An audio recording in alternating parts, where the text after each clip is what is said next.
झिलमिल जी महाराज। राधा वल्लभ श्री हरि। राधे राधे महाराज जी, आपके चरणों में कोटि कोटि प्रणाम। महाराज जी, मैं रायबरेली जिले के प्रसिद्ध शिव मंदिर का प्रधान पुजारी हूँ। लोगों से सुना है कि शिव मंदिर का पुजारी अगले जन्म में कुत्ते की योनि में जाता है। जब नहीं से मैं उसका, आपको हाँ हाँ, प्रतिदिन सुनता नहीं हूँ। उसका विषय से लोगों से नहीं, वाल्मीकि रामायण में लिखा हुआ है कि एक बार जो है एक ब्राह्मण देवता बड़े तपस्वी, वाल्मीकि रामायण में हमने स्वयं स्वाध्याय में पढ़ा था बहुत वर्ष पहले, तो वो भिक्षा मांगने गए तो उनको भिक्षा में कुछ नहीं मिला, तो गुस्सा में आ रहे थे तो डंडा हाथ में था, एक कुत्ता पड़ा था, उसकी खोपड़ी में 2-4 डंडे जमा दिए। कुत्ते ने भगवान के दरबार में जाकर के कहा, प्रभु मेरी क्या गलती थी, मैं तो श्वान हूं, मार्ग में ही तो पड़ा रहूंगा ना। इन ब्राह्मण देवता ने बिना किसी कारण के मुझे 4-5 डंडे मारे, देखो मेरी खोपड़ी में।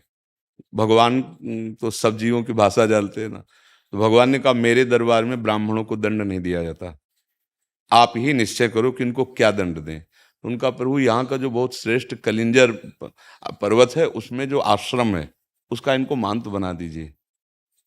बोले तुम तो दंड दे रहे हो या वरदान दे रहे हो? बोले प्रभु मैं पूर्व में महंत ही था, इसीलिए मैं आपको कह रहा हूं कि जब महंत बनेंगे ना और मनमानी आचरण करेंगे और भगवत अर्पित बिना किए जो भगवान के लिए आता है वो खाएंगे तो कुत्ता बनेंगे, तो हमारे जैसा इनको भी पता चलेगा कि श्वान योनि में कितना कष्ट होता है। इसका रहस्य आप समझ पाए? इसका रहस्य ये है कि जो भगवान के अर्पित करने के लिए आता है, वो आप शिव मंदिर की केवल बात नहीं है, किसी भी मंदिर की बात है।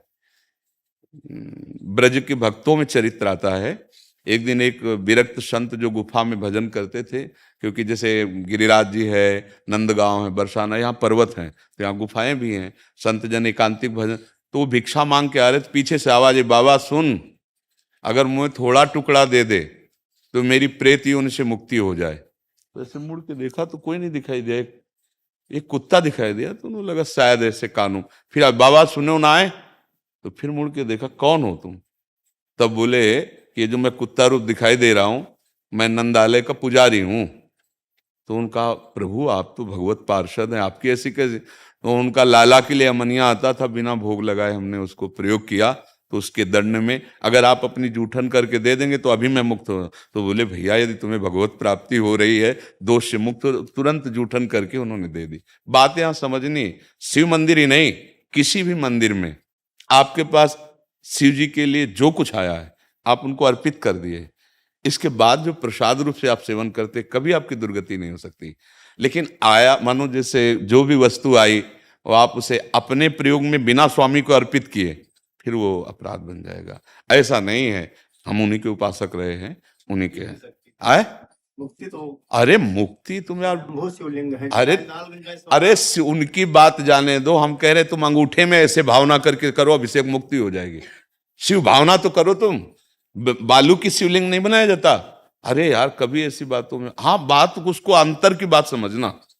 अगर भगवत अर्पित करने के लिए मानो हम कह रहे हैं किसी ने अमुक अमुक सामग्री दी जो भगवान के सामने अर्पित कर दी, और इसके बाद जो हम प्रसाद रूप से सेवन कर रहे हैं, फिर उससे कहीं कोई ऐसी, हाँ अब हम भगवान के लिए आया, लिंग पे चढ़ा हुआ नहीं खाना चाहिए। जो ऐसे 12 ज्योतिर्लिंग हैं, नर्मदेश्वर हैं, भगवत स्वरूप हैं, इनका तो पाना ही चाहिए ना। हमारे पास तो रोज चरण लगभग हफ्ता में 1-2 बार चरणामृत आ जाता है, भगवान महादेव जी का भोग आता है तो वो रोज चलता है, हम तो रोज पर उनका प्रसाद जूठन पाते हैं।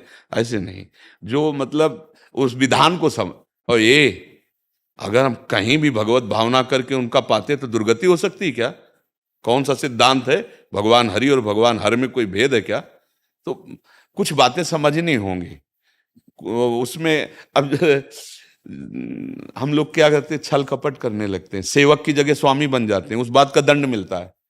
नहीं तो भगवान की सेवा करने वाले की दुर्गति हो सकती। आप शिव पुराण की आपको कथा सुना रहे हैं। एक चोर गया भगवान शिव के मंदिर में, अब वो बेचारे के पास खाने के लिए नहीं था तो सोच रहा था क्या करूं कैसे करूं, ये शिव पुराण की कथा है। तो उसके पास कोई प्रकाश नहीं था कि वो मंदिर में देख सके कि कहाँ क्या है जिससे मैं खाने योग्य कुछ चुरा सकूं। तो उसने अपने ऊपरी वस्त्र उतारा और जला करके ऐसे प्रकाश किया। वहां उसको भगवान के जो कुछ आरती पूजा के पात्र थे वो उठा ले गया। मरा। जब मरा तो भगवान शिव के मंदिर में एक कुछ मिनट प्रकाश करने के प्रभाव से उसको भगवान शिव के सामने पेश किया गया। यमराज ने भगवान शिव के सामने कि आपके मंदिर केवल इतने पुण्य, वो पुण्य नहीं है, वो तो चोरी के लिए प्रकाश। वह एक कुबेर बना, पढ़ के देख लेना, शिव पुराण में लिखा है। शिव पुराण में जब उसको भगवान शिव ने कहा इसको राजा बनाया जाए, तब उसकी स्मृति जागृत हुई कि एक वस्त्र को जलाने के प्रकाश से मुझे राजा पूरे नगर में शिवालय होना चाहिए और हर शिवालय में अखंड घी का दीपक होना चाहिए। उसके परिणाम स्वरूप कुबेर पदवी में आज भी बैठे हुए भगवान शिव के मित्र बने। यार, भगवान शंकर जैसा उदार दाता और उसकी सेवा करने वाला नरक को प्राप्त हो कुत्ता बने। कहाँ की बातें पढ़ ली, किससे सुन ली? अब जब बातें रहस्य में नहीं आ रही, हम फिर भी कह रहे हैं स्वामी नहीं बनना है। स्वामी के लिए जो वस्तु है एक बार सामने उनको अर्पित करो और इसके बाद प्रसादे सर्व दुखा नाम हानि रस्सी उपजाते। अरे यार, कैसी बात! मतलब यही समझना होने पर फिर तो जितने शिव मंदिर है, जितने शिव पूजा करने वाले, फिर तो हमारी तो शिव पूजा से ही उन्नति हुई है।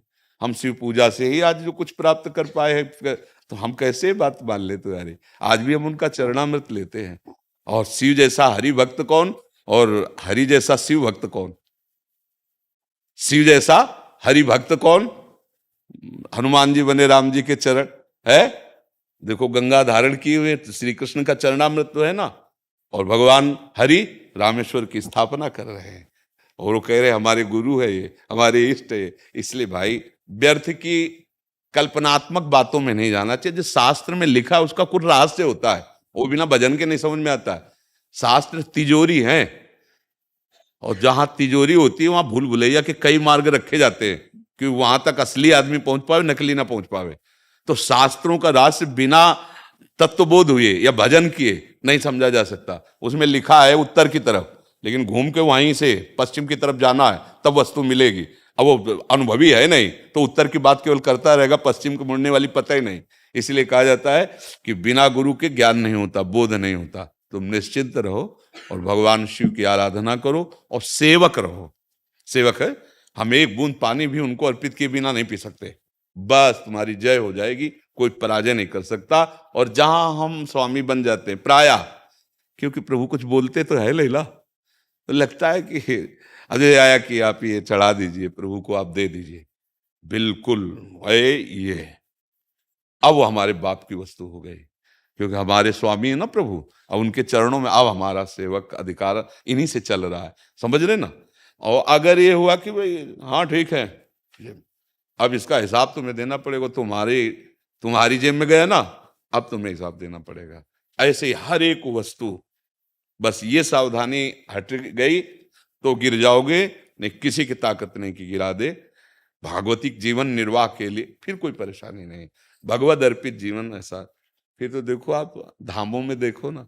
अच्छा, आप तो कहीं किसी एक पवित्र जगह का नाम ले रहे हैं, हम तो काशी की बात कर रहे हैं, जहाँ घर घर शिवालय है।